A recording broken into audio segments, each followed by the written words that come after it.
Mana Zikr 009 ni taniyapsizlarmi? Biratni qaranglar, Jizzaxdan kelibdi. Mashinasi arzimas. Mommo, assalomu alaykum. Yana bitta salomlashib qo'yaylik aka. Charchamayapsizmi? Alhamdulillah. Xo'p, Qanday bo'ldi? Ha, sizni ismingiz endi bildim, Eldor aka ekan. Ko'pchilik Enbenda, endi taniysiz. Da. Lekin prosmotrlar zo'r, haqiqatan qiziq temalarni olib chiqasiz.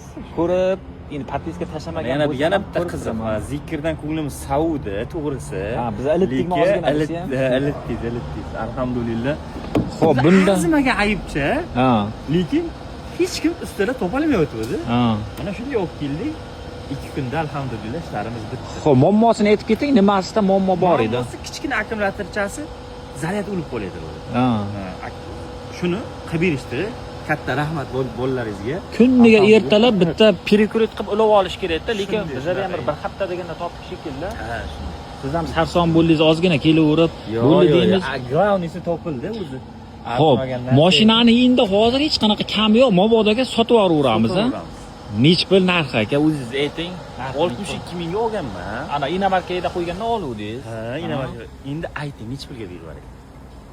Xo'p, bilmasam endi. Ayting, siz aytgan narxga beramiz. Bo'l. 55 lakh qilsak bo'ladimi? Top toza.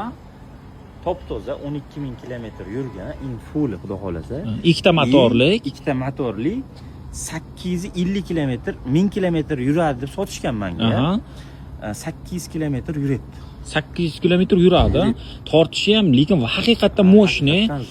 Takoy delegatsiyalarni olib yurish. Yana bitta joyi nasiyaga ham beraveramiz maydan. Ha, nasiyaga ham, halol nasiya savdo bo'ladi. Farqi yo'q, xohlaganiga beraveramiz. Bo'ladi akalar, foydalanib qolayotgan joyi Zikr 009 bilasizlar, Yulduz Usmonova yurayotgan mashina mana shunaqa bo'ladi.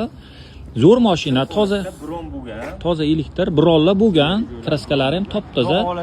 Xudo xolasa endi aniq ishi yo'q. Inshaalloh bo'ldi. Misol uchun mashinani mana haqiqiy halol insonlarda, misol uchun mana shu mashinani sotib olsam bo'ladi, ittani muammosi kelib chiqqandan menga minus bo'ladi. O'shaning uchun muammosini to'g'rilab sotgan yaxshi degani uchun mana shunaqa pok insonlarning ishi har doim yaxshi bo'lib ketaveradi. Alhamdulillah, o'zimiz ham xuddi shunaqamiz. Mayli, katta raqam qo'yib qo'yamiz, savdolashib olaverasizlar. Bosib yuboringlar Zikr 009. Bunda muammo chiqmaydi lekin.